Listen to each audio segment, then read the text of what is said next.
प्रियो जय मसीह की। प्रभु आपको आशीषित करे और आज का दिन आपके लिए परमेश्वर आनंद का दिन बनाए।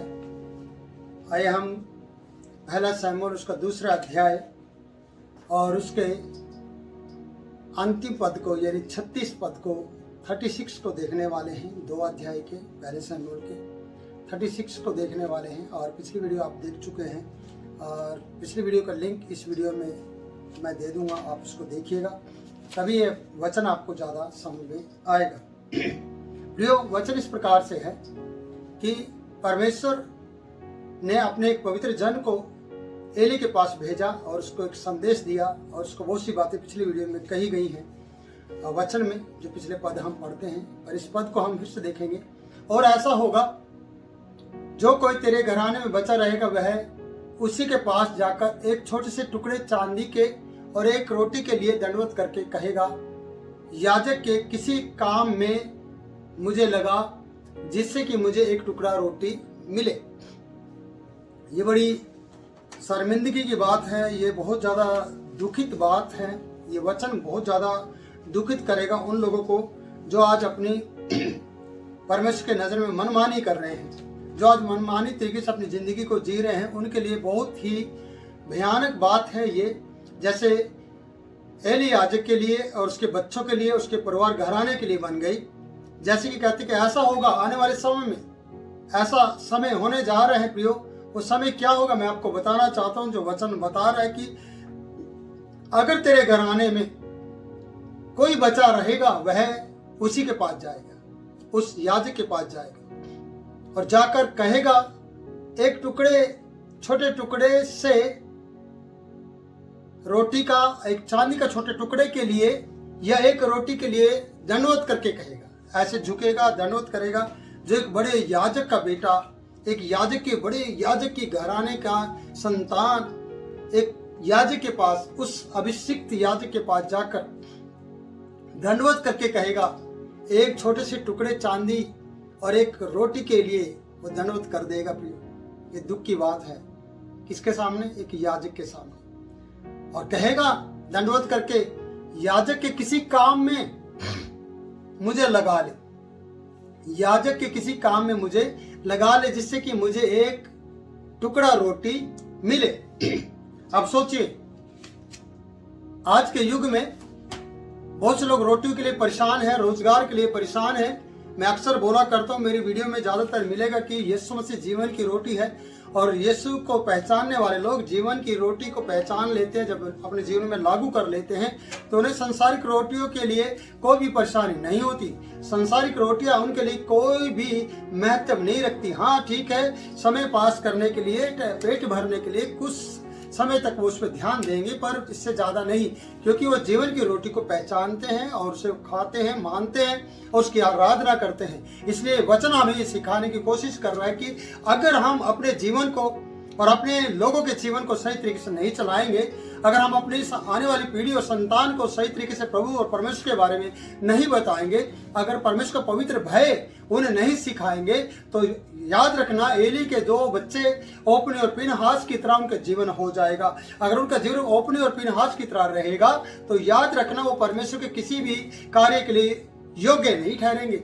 इसलिए आने वाली पीढ़ियां और आने वाली बातें परमेश्वर के जो जन के द्वारा बताई गई कि वो एक रोटी के काम के लिए तरसेंगे। क्यों तरसेंगे मालूम है? कारण, क्योंकि उन्होंने परमेश्वर के लिए अपने आप को पवित्र नहीं ठहराया। उन्होंने परमेश्वर की जब सेवा उनको मिली तब उन्होंने मनमानी तरीके से परमेश्वर की भेंटों का तिरस्कार किया, परमेश्वर की भेंटों को पैरों तले रौंद दिया और मनमानी तरीके से 3 नोक वाले कांटे से मांस को उठा उठा के भून कर उन्होंने खाया। भेंट चढ़ाने से पहले, चर्बी चढ़ाने से पहले उन्होंने अपने पेट भरने के लिए मनमानी की। कहां पर? परमेश्वर के भवन में, परमेश्वर के सामने। और उन्होंने सोचा परमेश्वर एक मूर्ति है, परमेश्वर तो एक बस विधि है, मानते जाओ, बाइबल पढ़ते जाओ और प्रचार करते जाओ और इस तरीके से जो मर्जी करो। परमेश्वर कौन सा देखता है? कई बार लोहार का कुत्ते की कहानी मेरे पास्टर के जोसेफ के द्वारा बताई गई थी कि लोहार के कुत्ते को आग से डर नहीं लगता। ऐसे कई याजक हैं, कई सेवक हैं जिनको परमेश्वर से डर नहीं लग रहा। एक और मैं उदाहरण देना चाहूंगा प्रियो। मैं एक बार दिल्ली में था किसी बहन के घर पे, और वो कभी के समय में प्रभु को नहीं मानते थे, और जब उन्होंने प्रभु को माना तो अपना सारा जीवन प्रभु को दे दिया, और उसके बाद उनके घर के मूर्तियां थी उन्होंने उनको किसी और को दे दिया और बेच दिया, और कुछ सिक्के पड़े रह गए थे, कुछ पैसे सिक्के पड़े थे। जब कुछ सिक्के उन्होंने मुझे दिए कि पास ये करेंसी है, सिक्के हैं, और आप इनको रख लीजिए, ये काम आ जाएंगे, चर्च के कार्य के लिए काम आ जाएंगे। मैंने बोला दीजिए। प्रिय मित्रों, जब उस बहन ने, उस परिवार ने वो सिक्के मुझे दिए, और सिक्के बिल्कुल काले हो चुके थे, उनका रंग पलट गया था, उनकी चमक खत्म हो गई थी।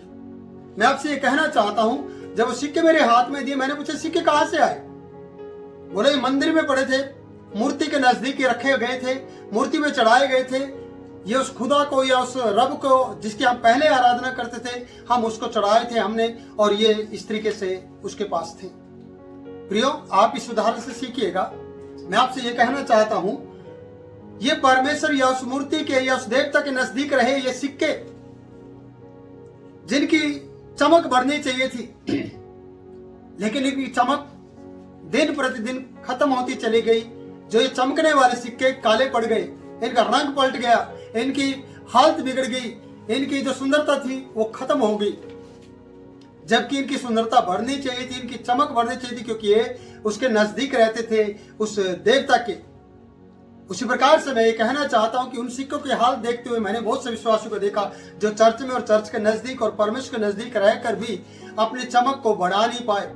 आप मूसा को याद कीजिए कि मूसा 40 दिन 40 रात परमेश्वर के उस पवित्र पर्वत पर रहा।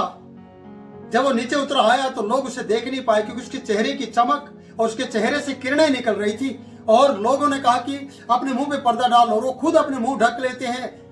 क्यों? क्योंकि उसके चेहरे की जो किरण, उसकी जो चमक है परमेश्वर के साथ रहकर बढ़ गई थी। क्योंकि परमेश्वर आप अपने आप में एक बड़ी ज्योति है, जिससे पूरा संसार जागृत रहता है, पूरा स्वर्ग में लाइट की जरूरत नहीं पड़ती। वो सच्चा जीवित परमेश्वर आज भी वो रोशनी देता है। और उसी प्रकार से पीनहास और ओपनी और उसका पिता वहां रहकर भी वो चमक नहीं पा सके, वो आशीष नहीं पा सके, वो उन सिक्कों के समान हो गए जो मंदिर में पड़े रहने के बावजूद भी चमकदार नहीं थे, और वो काले पड़ गए थे। उसी प्रकार ये लोग ओपनी और पीनहास काले पड़ गए थे, इनके हृदय काले हो गए थे, ये कुकर्म करने वाले लोग हो गए थे, ये मनमानी तरीके से परमेश्वर की भेंट को खा रहे थे, ये परमेश्वर की भेंटों को पांव के नीचे रौंदने का काम कर रहे थे, क्योंकि इनकी शक्लें बिगड़ गई थी। इनके पास परमेश्वर का चेहरे पर वो नूर नहीं था, जो परमेश्वर के चेहरे का नूर इनके ऊपर आना चाहिए था, जो मूसा के ऊपर था। कई बार आपके जीवन में भी ऐसा ही होता होगा। आप परमेश्वर के नजदीक रहने के बावजूद भी पाप में पड़े होंगे। आप चर्च कई बार इसलिए जाते होंगे आराधनालय में कि वहां पर एक सुंदर लड़की आती है, जवान, मैं आपसे कह रहा हूं, आप इसलिए बार बार जाते होंगे, और आपके माता पिता को खुश होना था, खुश होने के बजाय आपके कारण से वो दुखी हो गए, क्योंकि आप वहां इसलिए जाते हैं उस लड़की के कारण से। आप कई बार ऐसे होंगे कि आप किसी स्त्री को चाहते होंगे, और उस स्त्री के कारण से आप उस भवन में जाते होंगे, ना कि परमेश्वर को खुश करने के लिए। और आपसे भी मैं कहना चाहता हूं, मेरी बहन, मेरे भाई, आपके जीवन में भी यही बातें चल रही होंगी।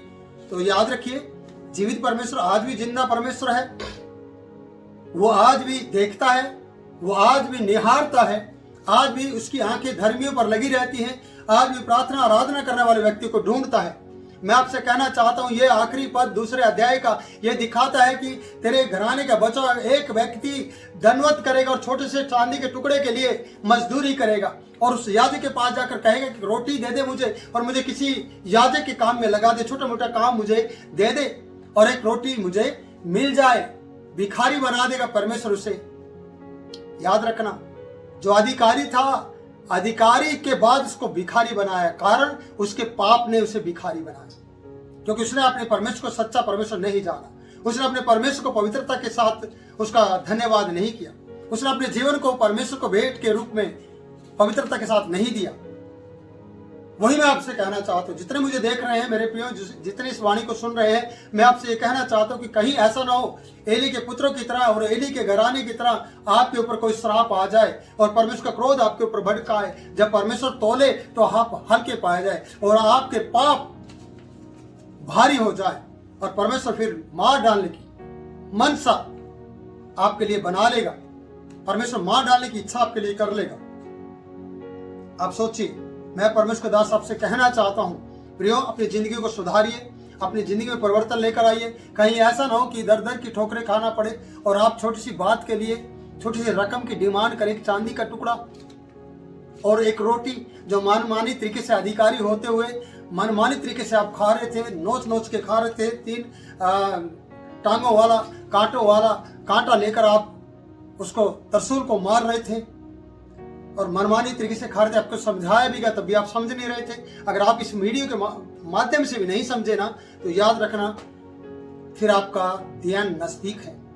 आपको सीखना होगा, आपको विश्वास करना होगा और आपको एक सच्चे सैमुअल की तरह अपने आप को समर्पित करना होगा और परमेश्वर की सेवा टहल अच्छे तरीके से करने होगी, वो भी पवित्रताई के साथ, जिससे कि आप राजाओं का अभिषेक करने वाले व्यक्ति बन सके परमेश्वर की हाजुरी में। और परमेश्वर आपका उपयोग करेगा, आपको उपयोगी बनाएगा और आपको द्वारा अपनी महिमा देगा।